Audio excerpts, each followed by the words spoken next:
When I was asked to put this talk together a few weeks ago, I was given the subject and I thought, that's a doddle, easy, no problem at all.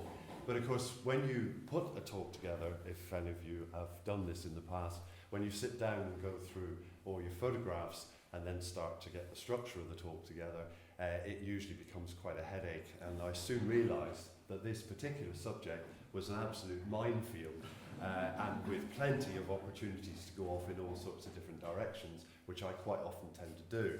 So trying to squeeze this talk, this subject, into a fairly short space of time has been a challenge, to say the least. So I've never done this talk before, only to myself this afternoon, and I hope it goes okay, I hope everything works, but anything could happen, I warn you. So there we go. Anyway, garden plants for pollinators. Yes, it is a very interesting subject, and it's great to see over the last few years there's been such a huge amount of media attention on the value of bees and the plight that they are in.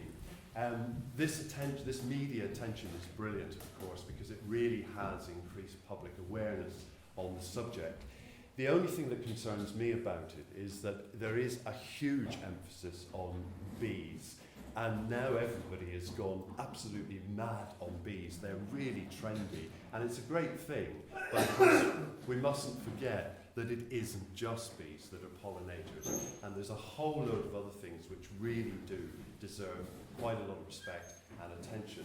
And I just feel sometimes that the other things have missed out a bit. The bees have kind of taken the spotlight. So I'm not going to talk much about bees. I'm going to talk about the other things, okay? And there's lots of other things. Hoverflies, of course, are hugely important in pollination, and they receive little or no attention in the media. It's an awful shame, but very, very important, as are, of course, butterflies.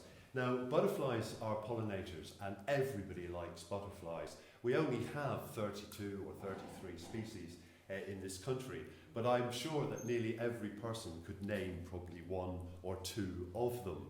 That's good as well. But what about moths? Moths are every bit as beautiful, and we've over 1,300 species of moth in this country, and I bet hardly anybody can name more than one, if they can even name one, possibly the clothes moth that gets into your jumpers, and that would be about it, you know. So an awful shame, and some of our moths are every bit, if not even more beautiful than our butterflies. I mean, take this one, for example. This is Merville de Jour, which is a stunning, stunning creature, and we have plenty of moths that are as beautiful as this particular one. They need more attention as well than they're getting, and they certainly are quite valuable pollinators too. Beetles, there's another whole group of animals which don't really get very much attention at all. Again, useful pollinators. We've got wasps. Nobody likes wasps. Well, I do. They're lovely creatures, and they are pollinators. They're not really that great a pollinator, but they do certainly pollinate. And I always think it's ever so funny when I'm in somebody's house and a bee comes into the kitchen and gets stuck inside the kitchen window, and there's absolute chaos as they carefully try and rescue it and put it back out carefully into the garden. A wasp comes in and it's it's a completely different attitude to a wasp. And I mean, why? You know, why? Wasps are beautiful. They need friends as well. And they both sting. Bees sting and wasps sting, so I don't really get the difference between the two. Bugs, we have hundreds and hundreds of different bugs, beautiful creatures, and they do play a role in pollination as well. And flies, here's another one, very important pollinators, but anybody that rescue bees wouldn't think twice about zapping the nearest fly that comes in to land on your sandwiches. No, flies are really special and deserve a lot more respect and a lot more attention than they are actually getting at the moment. Dragonflies and damselflies, not particularly direct pollinators, but they are certainly indirect pollinators. There's a huge amount of indirect pollinators around, and these are things which use flowers for various reasons. And just because you visit a flower or you move through flowers, you are actually pollinating by accident in a way.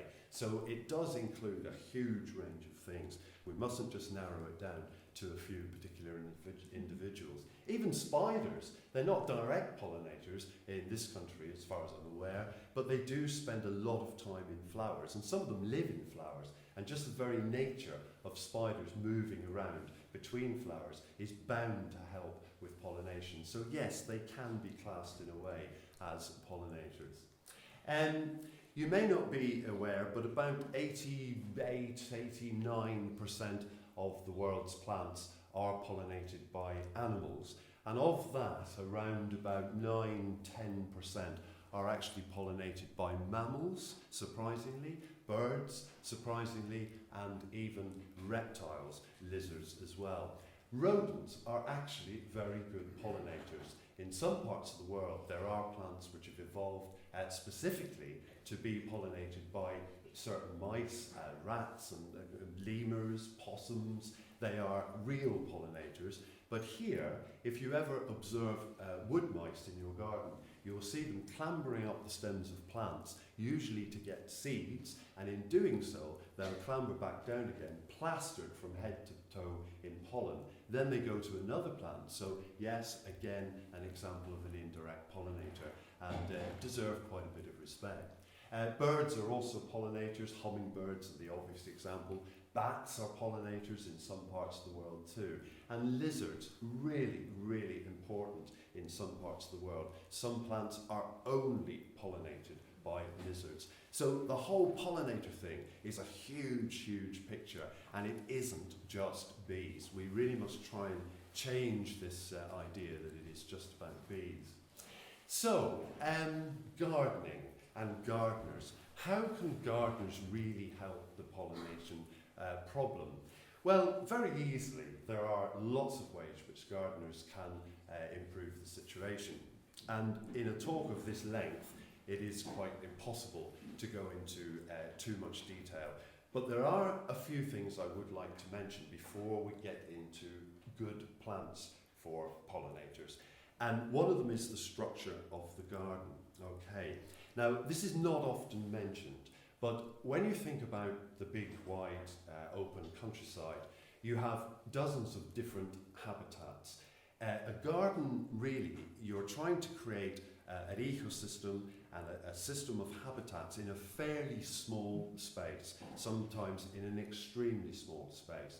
Now, a well-balanced habitat will have a range of heights, and this is really, really important, and it's something that is very rarely mentioned or considered. But you need to have a range of heights from the tops of a tree right down to ground level, and you need to include all those different heights. Why? Well, because animals don't stay at the same height. You have many insects which occupy the very tops of the trees, the canopy layer. Then you have insects which will fly or use the middle sort of ground. Then you've got some which will use a much lower area. Then, of course, you've got a lot of animals which are ground-dwelling animals, and they move around. They don't come up very high at all. Some insects don't actually come up very high at all. They stay quite close to the ground. So a well-balanced garden, especially for wildlife, does need to have this wonderful gradual increase in height. You need to include trees, shrubs, herbaceous stuff, tall stuff, short stuff, and lots of ground cover things of value too. The other thing is texture and colour. Now, texture is also very, very important, and again, it's not often mentioned. We tend to think that our gardens can be pollinator friendly by cramming them with as many flowers as possible. But it's a little bit more than that, because different animals require different textures as well. So you need to try and get a good mix of big, flat, glossy leaves, long, sword-shaped leaves, low-growing stuff with crinkly leaves, smooth leaves. All these textures appeal to different animals, and to get a really good wide range and a good balance, you need to make sure you have that range of textures. And colours are also very important.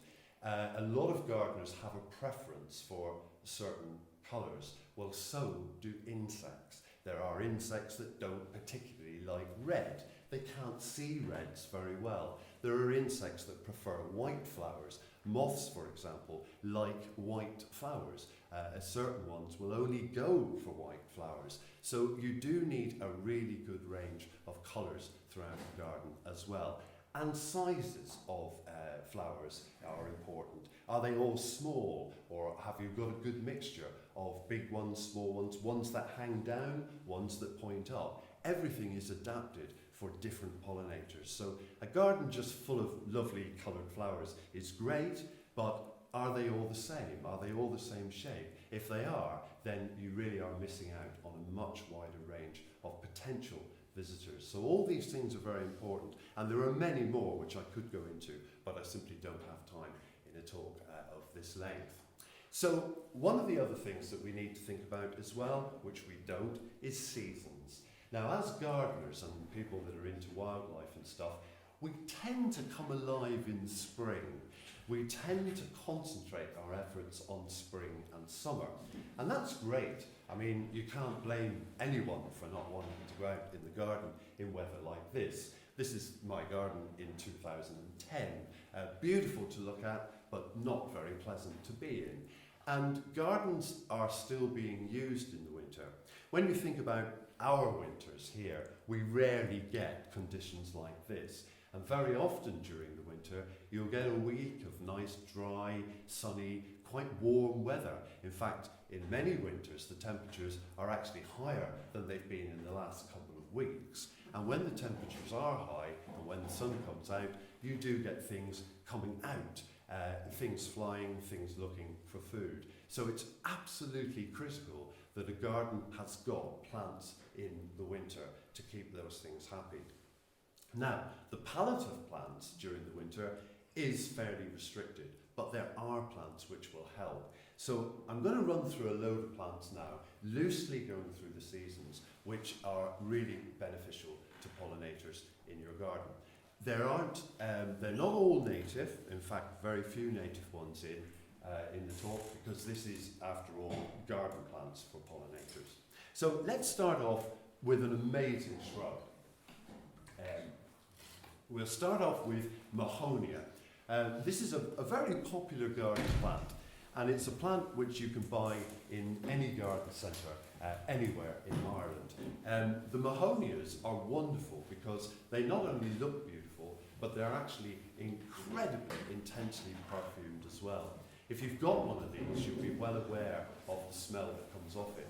In the winter months, they flower in late autumn, going into winter. They are supposed to only flower once, but I have found in this particular area, certainly in the west of Ireland, with the climate that we have, they will often repeat flower. So you'll get late autumn going into winter, and you could well get a second flush of flowers in the spring going into summer. The smell is incredibly strong, and it smells very strongly of lily of the valley. Very, very useful shrubs for all manner of insects in the middle of winter. Beautiful trees, they can grow into trees.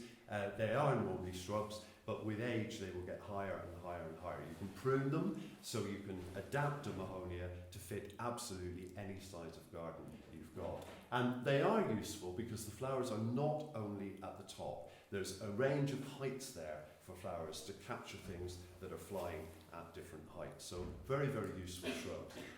Skimmias are also lovely things to have, easy to grow, easy to get. They flower during the winter for a very, very long period of time, and again, intensely perfumed. It's quite strange, but when you look at winter flowering shrubs, you'll often find that they have a very, very strong scent. And I suspect it's because they've evolved to do this when there's really a shortage of flowering plants around. If you're a plant and you want to be pollinated, you've got to employ a lot of tactics to get noticed. And one of those tactics is to just produce an enormous amount of perfume to attract things from quite a long way off. So skimmias, evergreen, reasonably easy to grow. They do prefer neutral to acid soil, but you can easily rectify that if you particularly want them. Lovely plants with lots and lots of very nice smelly flowers, so very useful altogether. Willow. Now, you all know the importance of willows. They're native, or most of them, most of the willows in our gardens here are native. You've a huge range from all over the world to choose from, but they are really useful in the winter. And they're useful in the winter because in a mild winter, you'll get the first catkins appearing sometimes just after Christmas. They stay on the trees for a very long time.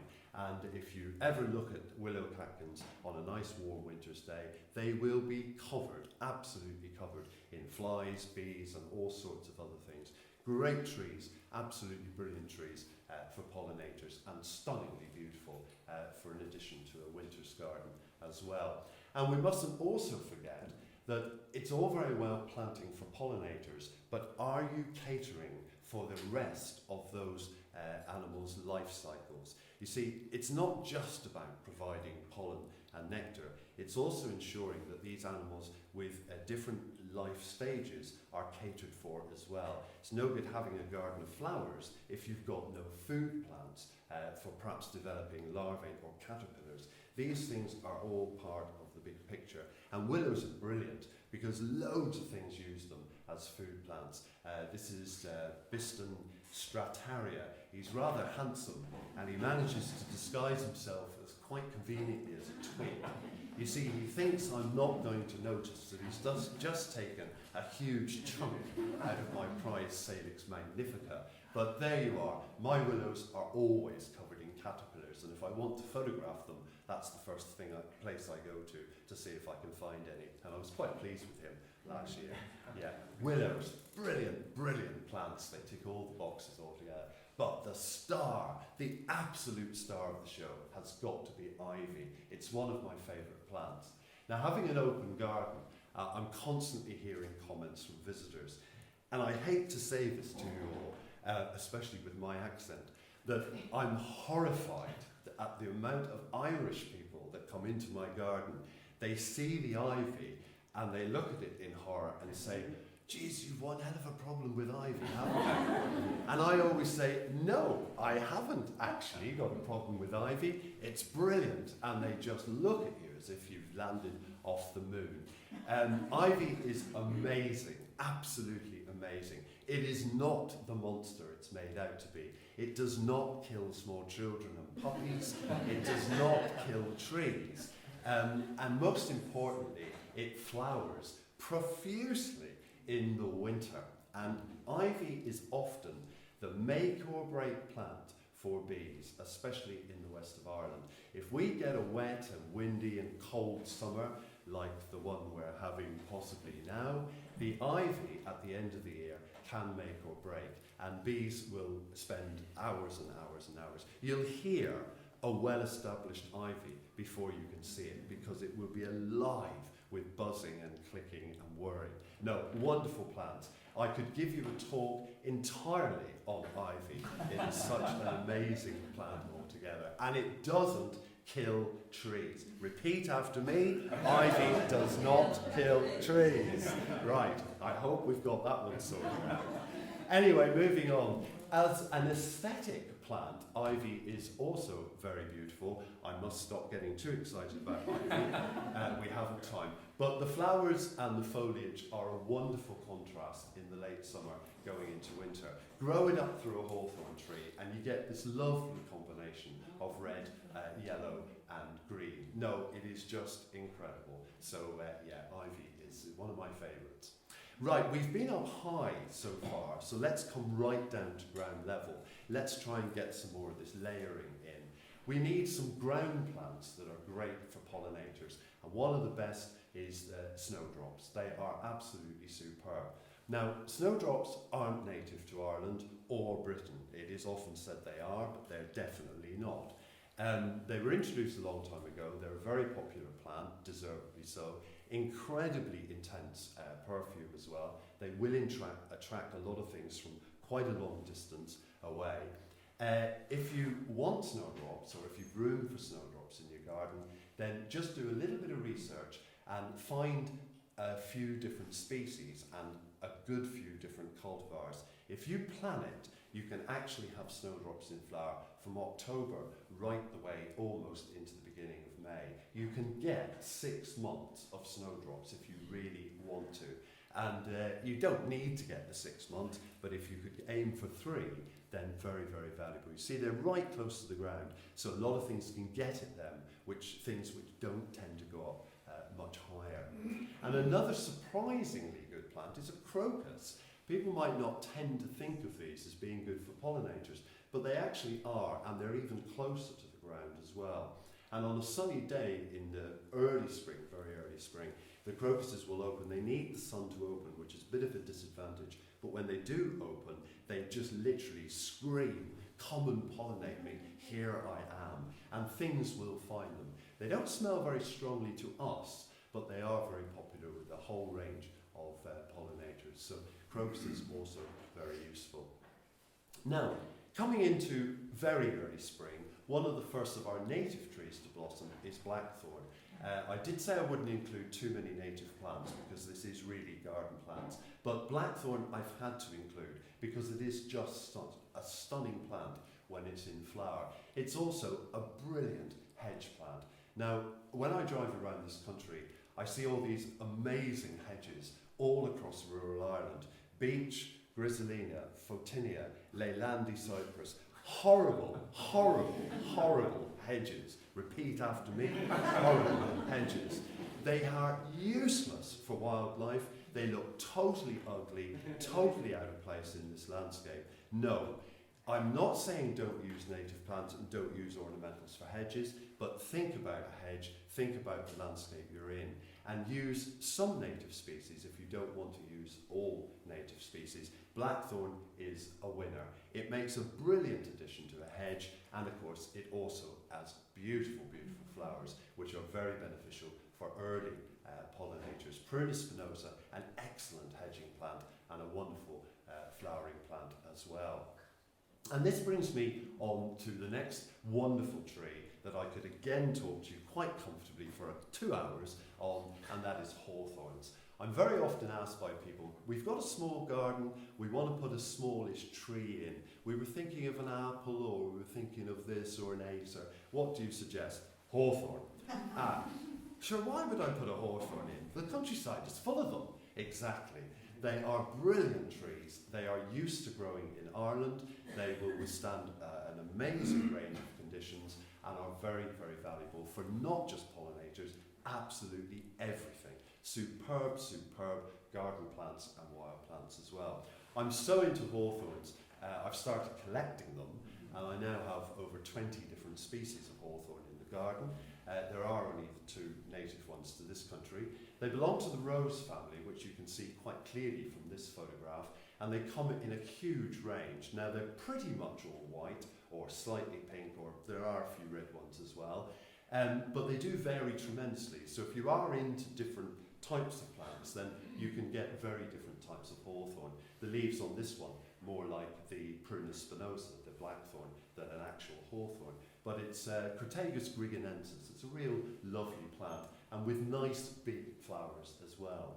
Hawthorns are very attractive to insects, in particular beetles and flies. And if you're looking for unusual small flies, then the hawthorn blossom is the place to look. And there's even one here. It is very, very small, but you get a lot of these type of things using the hawthorn flowers. And in a good year, you'll get, nearly 2 months this year of hawthorn blossom. So again, it's a plant that flowers for a long, long time. Very important to get a long flowering period. Wonderful things altogether. Coming down to ground level, primroses. Everybody loves primroses, and the Burren is of course covered in them. In this part of the country, primroses aren't really just spring flowers. As the name suggests, primrose, prima rossa, the first rose, it is supposed to be a spring plant. But in the west of Ireland, you will find primroses flowering all the year round. Now their main flush is, of course, in the spring, and they are very valuable garden plants as for pollinators. You don't just need to stick to the wild one. If you go to any garden centre after Christmas, there will be racks and racks and racks of very highly and fancy primula type things. Well, a word of caution here, you may be tempted to buy the lovely double ones and the fluffy ones and the spiky ones, and fair enough, if you have a good sized garden, mix them in. But remember that double flowers are not very good for pollinators.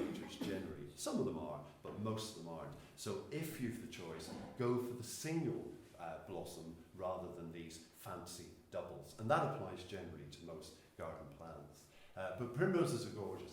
If you want something a little bit more exotic looking than the native Primula vulgaris, there are loads to choose from. This is another Irish bred cultivar. This is Primula clada, which is a gorgeous thing with these butter yellow flowers and the very dark foliage. A nice mix with the native ones. And again, very useful for insects too. Ribes. Now, ribes, the flowering currant, it's not a native plant, but it's been established in Ireland for a very long time. And if you travel around some parts of Ireland, especially the Midlands, where you've still got a lot of the older style houses that are still lived in, very often outside the house, quite often forming the hedge along the road, you will find a hedge of ribes. And if you're there at the right time, you can't fail to notice the bright pink or bright red blossoms. Brilliant hedging plants, but beautiful plants as well. A lot of people don't like these, which is an awful shame, but it's because of the smell. If you've ever smelled a currant bush, you'll know that it can smell slightly of cat pee. Now, of course, people's sense of smell is different from person to person, and we smell things differently. Each of us would have a different take on the same smell. Insects are exactly the same. Certain insects smell certain smells, and others rely on other smells. So each to their own. I don't think it smells of cat's pee. I think it smells of ribena. Now, whether there's a connection between the two, I'm not sure, but ribes is a wonderful plant and is very popular with pollinators. Now, if you're not too keen on pink, you've got a good range from pure white to dark red, and some of the dark red ones are really utterly stunning. Great hedge, lovely plant, and brilliant for early pollinators as well.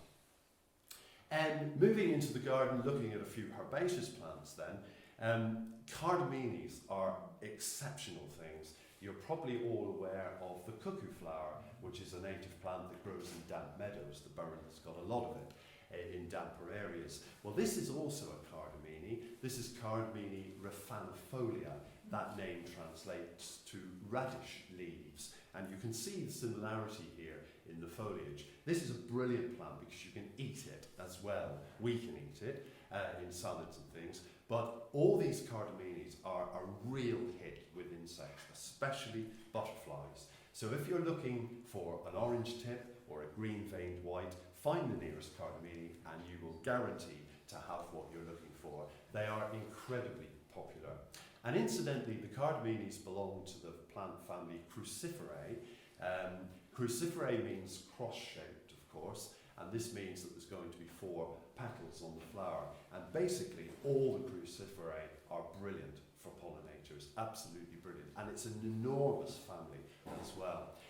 You should try and get to know your families if you're a gardener. I'm amazed the number of gardeners that actually don't know their plant families is appalling. But if you've got to know a few of these basic families, a lot of them are really, really good for pollinators, and Cruciferae is certainly one of them. I'll mention a couple others later on if we've got time. Wallflowers are fit into this family as well. Now, wallflowers we're probably familiar with as sort of spring bedding, and Ennis is quite a good example. I think they do have bedding wallflowers sometimes. Now, the bedding ones are quite good. They are biennials or triennials.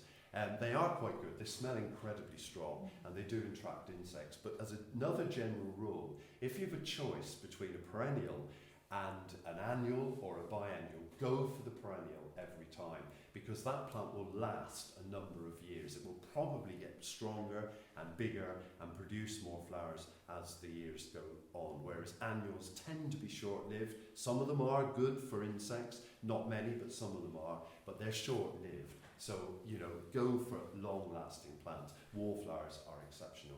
This is a native of Tenerife. It's actually a very rare plant in the wild. It's endemic to Tenerife.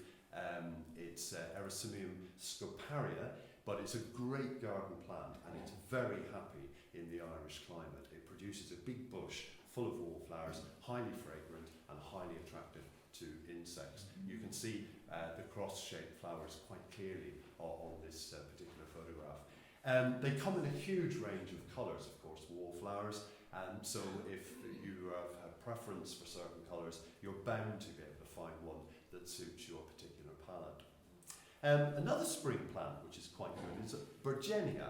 Now, Bergenia you wouldn't tend to think of as being particularly good for insects, but it is. It's exceptionally good, and although often marketed as a spring flowering plant, they do flower in the autumn. You can get spring ones and autumn ones, but I find that in this western climate here, basically they flower all the year round, and some of the commoner ones will actually flower all the way through the winter as well. So again, very, very useful when there's little else around. Again, plenty to choose from, pink, white or red. That's about your colour palette with them, but quite a variation between different cultivars. I've over 40 cultivars of these now in the garden. It's another plant that I collect, and very, very useful. Low growing too, so they appeal to things like ants and some of the ground-loving beetles which can't get too high up plants. This is another Bergenia, quite different, but in white, Bergenia omiensis. Woodland plants. Now, I'm often asked about woodland gardening. If you live on this side of the country, really and truly, you are gardening in woodland conditions. And I'm talking about light. You see, woodland plants are usually happier in part shade. And as a general rule, on this side of the country, we're always in part shade. We just simply don't get enough sunlight. So you can generally get away with planting woodlandy type plants and plants that, according to the books, require part shade. You can get away with these in the open ground, in what you might consider a full sun site. Bugle is a great example. It is technically a woodland plant, but it will do very well in open ground on this side of the country, and is a very useful plant for insects as well. Our own native one, Ajuga reptans, is of course blue and is really beautiful, a very useful garden plant too, but there are a number of cultivars and bugles from other countries which have different colour flowers, all useful, pure white. I love this one, like this beautiful slender white tower of flowers. Ajuga reptans, which is the one that's pictured here, right outside my back door, and a few weeks ago I went to photograph it, and I just got the camera set up, and lo and behold, a dingy skipper appeared from nowhere and landed right in front of me. I've been trying for years to get a really good picture of this butterfly. I have loads of them in the garden. They are not particularly rare, but they are scarcer one of our butterflies, and they tend to be confined to western areas of limestone and eskers. Yeah, I don't think he particularly went for the Ajuga. I think he was just being extremely obliging to me, but I'm glad I got a picture of one at last anyway. Geraniums. Now, geraniums are also up there in the top of the list, and there are thousands to choose from. Now, before we get too excited here about geraniums, let's clear one thing up, okay? This is a geranium. Those awful red, white and pink things that you often see in tidy towns and in kettles on windowsills and things like that are not geraniums, they are pelargoniums. Repeat after me, they are not geraniums. These are geraniums, okay? This is a cracker. This is Geranium palmatum. It's an endemic of Madeira, but it's quite happy in our gardens unless we get a hard winter, and then it's gone and you have to start all over again. It flowers for months on end. It does need sun, it does need a warm-ish, well-drained swamp, but an absolute cracker. And as I said, there are thousands of geraniums to choose from. They are incredibly popular with bees. And part of the reason why they're incredibly popular with bees is the structure of the flower. This is Geranium versicola. It's a native woodland plant. Very small flowers, they're only about half an inch across, but beautiful as it is. It's been taken one stage further in horticulture, and a very, very nice geranium, a form of this one, arose in County Cork a few years ago, and has been given the name unicorn. It's an absolute stunner. It is versicolor, but it's a cultivar now called unicorn. But just look at that marbling, that lining, veining on those petals. It is absolutely incredible. And this is a very good example because we can see it, and that's unusual. We can't see ultraviolet light, but bees can. And bees see flowers very, very differently to how we see flowers. When a bee looks at a flower, it doesn't see the thing that we do. It sees an almost psychedelic patterning on petals, and they're there for a reason. This is the equivalent of an airport. And when a plane or a bee comes into land, it is immediately directed to the centre of the plant. They are literally flight guidelines to funnel them into the centre. It saves energy, it saves time looking for that nectar source. They land on the platform, on the edge, and they turn and they go straight in. Geraniums are great for displaying this. Here's another one. You can see that quite well. You can see it very well sometimes on our own bloody cranesbill in the Burren. But they all have it, and under ultraviolet light, these are just incredible. They're unbelievable, actually, the patterns and the lines. But look how those lines all direct the bee into the centre of the plant. Fascinating thing, a sideline. And hebes, very popular plants on the west coast because they tolerate horrendous wind, they'll tolerate salt as well. I don't particularly like hebes very much. I think they're too artificial looking in our gardens, but they do serve a purpose and they are very useful for coastal gardens where other things won't thrive. They are brilliant for insects, absolutely brilliant. Again, it's a really long flowering period and quite a good range of flower colours as well. But they're not terribly hardy, that's the big disadvantage. So if you're planning a garden long term, beware. Hebes inland will get nobbled by a very hard frost. This I like. It's much more loose. It's much more natural looking than some of those kind of stiff, rounded, low-growing bushes. This is Hebe salicifolia, willow-leaved Hebe, and it produces these incredibly long, white, tail-like flowers in the summer. And they're an absolute magnet, especially for hoverflies. If you want photographs of hoverflies, go for your Hebe, because I will guarantee it will be surrounded. There's one there, actually about to take off. Yeah, great plants, but I would tend to go for the larger shrubby ones rather than the low ones. They just look more natural in Irish gardens. Euphorbias. Euphorbias are one of the largest plant families on the planet, and incredibly diverse as well. You've got cactus-like things that are in the Euphorbia family, you've got perennials, you've got annuals, you've even got shrubs, and actually even a few trees as well. So it's an amazing, vast family, and they're all exceptionally good for pollinators. They may not look like it, but they certainly are, and they will always be attracting bees and hoverflies, and beetles in particular. This is a really good one. This is Euphorbia donii. Ameljessa is the cultivar name, but a stunning, stunning plant, a beautiful looking plant, and very, very useful for bees. Another good euphorbia, if you can grow it, is this. Euphorbia mellifera. It's again an endemic, or not an endemic, but a native of Madeira and the Canary Islands, but it is hardy-ish. And if you've got a south-facing warmish spot, try it.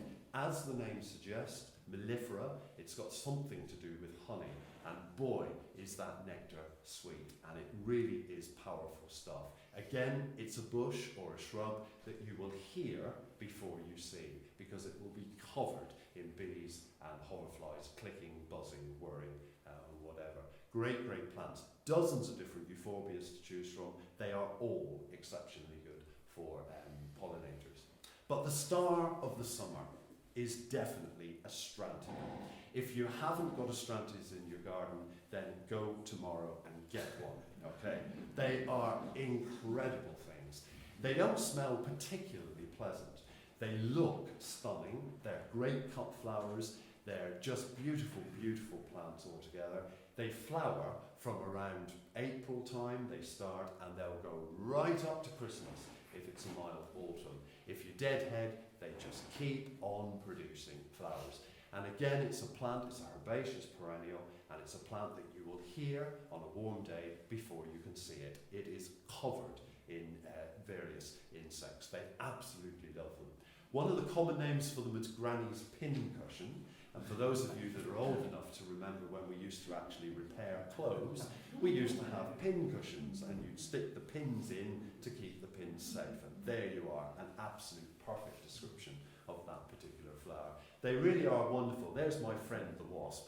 The wasps love them, hoverflies adore them, bees like them, all the flies, everything seems to like astrantias. They don't smell terribly pleasant to us, but they obviously have something going for them, for the insects. Great, great plants altogether, and another hoverfly. Echiums, well, they're lovely. Bugloss, Viper's bugloss is the one that we probably know. There are a range of echiums that are hardy enough for our gardens. This is certainly one of them. If you like red flowers, then go for Echium russicum. It's Russian, so it'll take horrendous weather as long as it's well drained and in a reasonably sunny spot. A magnet for bees, absolute magnet. And so is this, the pride of Madeira. Well, not quite. This is technically an endemic of La Palma on the Canary Islands and is a very, very rare and endangered plant in the wild. But it is thankfully very adaptable, and it's easily grown in Mediterranean gardens. It's also very easily grown in Howth in Dublin. Howth has a microclimate, and this is actually known as the Howth weed. It grows out of people's chimney pots and out of their walls and things. It's a bit of a nuisance in Howth, but it's an amazing plant, and if you have a sheltered, warm spot, south-facing, then really give it a go. I will guarantee you this is the best possible bee plant you can have in your garden. It's better than everything else that I've mentioned so far. Why? Well, it's a giant. It's an absolute giant. There's one in my garden from a few years ago. It starts to come into flower in May. It continues right through, sometimes until the first frost. And as the flower increases in height, so the flowers follow it right up to the very top. It's a tower of bees all the time. Superb plants. In nature, they're biennial, so they take 2 years to flower. This is a problem because you have to get them through the winter because they flower the following year. They're monocarpic, which means that after they flowered, they die. But they set millions and millions of seeds. You only need one in your garden to flower once, and you will have babies forevermore. But they won't survive the frost. That's the only problem. So they do grow in Bell Harbour. I've seen them. Newquay, I've seen them. Kinvara. And every few years, I manage to get one to flower or two in my garden. And they are an absolute bee magnet. Yeah, Echium pinina. Okay, a lovely, lovely plant. Going back to knowing your families, there are a few crackers of families. Umbellifers are certainly one of them. If you ever walk along the lanes and you see the cow parsley, hogweed or hemlocks, they are always covered in things. Beetles in particular. So any of the umbellifers are brilliant, brilliant garden plants. And you can even plant the wild ones because they are stunning looking things. This is another Madeiran endemic which you can grow here. Again, it's monocarpic. It dies once it's flowered, and it takes 2 or 3 years to actually flower. But it's big, bold, beautifully architectural, and makes a wonderful garden plant. And it is covered in beetles and flies in particular in late summer going into autumn. Wonderful family of plants altogether. Campanulas, another key family. Campanulas are brilliant, all of them, for pollinators. This is Campanula lactiflora. It makes a really impressive, big, tall, bushy perennial in summer, and is always attractive for insects. The dark green fritillary, if I want to photograph them, I go to the Campanulas because that's where I will find them in the garden, guaranteed, absolutely. Going into autumn then, and coming towards the end of the talk, thankfully, we are a bit limited in autumn. The days are getting shorter. the peak is really finished, so we need to try and find as many plants as possible that will flower in the autumn. And one of the key players is aconitums. Now, you will get aconitums that flower in the spring as well. They're good and they're important, but they're not as important because you've so much other things to choose from. But in the autumn, we need to find as many different things as possible. And these are brilliant. The bees love them as well. They're a typical bee attractive plant because the bee actually likes to climb into them. Some of them have got very narrow tubes, which aren't particularly good for bees. They can't get their tongues all the way down to the bottom of the tube. But moths and butterflies will also go for these as well. This is Aconitum lamarckii, which is a big gland, and it climbs up walls or through other plants, but flowers sometimes into November, a really useful time. Aconitums, there we are, another one. Aconitum napellus, I think this is Newry blue, another Irish cultivar plant. I also collect Irish cultivar plants, by the way, in case you haven't noticed. There we are. And buddleias, you couldn't really not include buddleias in a garden plants for pollinators talk, could you? We tend to think of Buddleia dividii, the untidy blue thing that has become a bit of a pest in some parts of Britain, in cities in particular. But there are dozens of Buddleias to choose from, dozens of cultivars, and quite a good range of species as well, which are hardy enough for our gardens. I adore this one. It's African, but it's hardy enough in this country. It's Buddleia lauricata, and it's got the most incredible perfume. It's just coming into flower now, so it's an early one, so useful for early butterflies. And it smells heavenly of a tin of peaches. It's really beautiful and a very unique smell to it. Yeah, Buddleia lauricata. Buddleia forestii, completely different type of flower. This is a flower that hangs down rather than points up in the air or rises up in a cone. So go for different types of flowers on the same plants as well. If you want buddleias, then find ones with hanging flowers, find ones with upright flowers, because they all appeal to different pollinators. They're all adapted for different pollinators. Very useful plants altogether. And of course, Dividii and the cultivars of Dividii are ever popular and a magnet, of course, for butterflies. The best buddleia of all is this one. This is a hybrid between Buddleia globosa, which is the orange ball one, which you seldom see in Ireland, not terribly hardy, and Buddleia dividii, the old purple thing. This is the hybrid between the two. It's a mixture of these sort of globular ball-like flowers, but you can see the parent dividii also occurring because you get these purple blotches in the centre of the flowers. I haven't got a better picture of those, but it does have purple blotches in the centre. This is the best one because it flowers very, very late in the year. It doesn't even start flowering until the end of August, the beginning of September. And then, if it's mild, it'll go right through and right up to Christmas. And on a warm day in autumn, in late autumn, there are loads of butterflies about, but there aren't many flowers. So this is a really important shrub. Go for it. It's fairly easy to get hold of. Buddleia weyeriana. Okay, superb, superb plant. Hydrangeas. Now, you will often read in leaflets and information cards that hydrangeas are useless for insects. Absolute rubbish, to be polite. The mopheads are not very useful for pollinators or any of our wildlife, to be honest. They look quite nice. Some people like them, some people don't. But they're not very good. But the lace caps are superb plants for pollinators, and it's something that people are unaware of. So if you like hydrangeas, but you feel guilty about planting them because they have a reputation for not being any good, then think again and go for any of the lace caps. There's hydrangea serrata, macrophylla, arborescens. They all have lace cap forms. And the lace cap is quite an incredible piece of work because these big flowers, which are mostly what the mopheads are made of, are sterile. They're only there to show off, to advertise. But with these lace caps, they perform a very, very useful function. This, if you like, is the advertising slogan around the outside of the plant.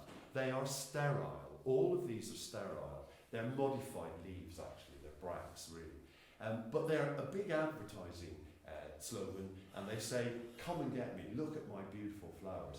And actually, these also include those flight lines, which you can see under ultraviolet.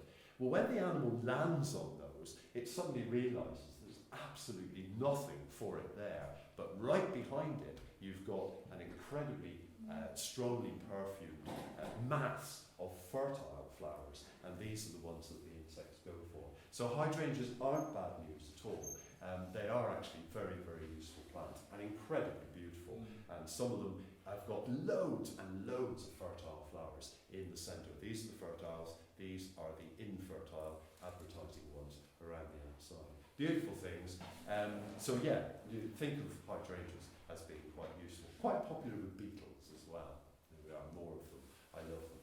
And finally, probably one of the best families to go for is the composites, compositae. This includes your daisies and your thistles and all these plants. And of course, they are absolute magnets for insects. Oxeye daisy, this is one of my lawns, by the way. I think somebody was talking about grass areas earlier on. I have loads of lawns in my garden, and I kind of manage them. So there are mown paths through them, but there are areas like this as well. And the oxeye daisies come up through, and the clovers and the thistles and everything else. So I have mini meadows, and some of them are very, very small, but it doesn't matter because they're alive with things all the time. And the daisies are brilliant, absolutely brilliant. There's a very handsome sexton beetle there who's discovered the joys of one of my Calmisias. This is again a compositae, but it's not an oxeye daisy thing. It's a New Zealand plant, which is really quite stunning. These big solid daisy-like heads. But beetles love them, absolutely love them. And so do these transparent burnet moths. These two are clearly not only in love with each other, but also in love with an oxeye daisy. Wonderful things, absolutely wonderful. And I love the red, the white and the black. It's a stunning work of art, and that was just not very long ago. Yeah, wonderful things, compositae. Knapweeds, we all love knapweeds, and so do insects. They're cracking plants for insects. This is a garden form. It's a Centuria John Coots. It's much, much bigger than a native black knapweed. Produces these incredible fluffy flowers, but they are brilliant for insects. Superb. But if you prefer to go native, then Centuria nigra, not considered a garden plant, and in fact often considered a weed. But I like it, and I think it makes quite a good garden plant. But you do need to keep a bit of an eye on it, because it can take over a flower bed quite easily if you give it a chance. Yeah, wonderful things. Thistles.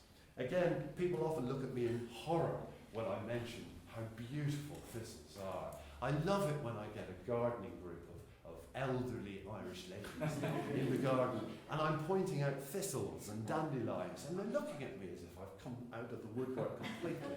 But yeah, thistles are incredible things, and this has got to be my favourite thistle of all. It's very aptly named Cersium Mount Etna, and you can see where that name comes from. It's wonderful. It's like Grandad's old shaving brush with its wonderful purple top. But it's a real hit with insects. It's one of the best plants in the garden for insects in August. There's a red admiral perched on the top of that one. And the smell is divine. When you're next walking around the fields or the lanes or whatever, and you see thistles, don't just walk past them. Have a look at them, because they will be covered in insects. But not only that, be careful, because they are quite dangerous to get too close to, but smell the flowers. How many of you have ever smelt a thistle? Oh dear. I suspected that would be the case. They smell amazing. They do smell beautiful, and some of them much more than others.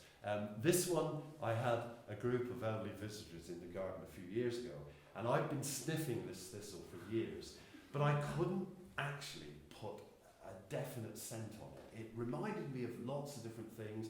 It was a strange but very alluring scent, and I just could not put my finger on it. And occasionally I'd sort of think about it, and I'd say to a visitor, you know, smell that, and they'd go down and smell it and prick their nose usually, and go back again, and they'd say, oh yeah, that's gorgeous, isn't it? And I'd say, what does it remind you of? Well, I don't really know, it's a curious smell. And then one day, an elderly gentleman said to me, you know, it smells like an Indian brothel. I hope you enjoyed it. Thank you.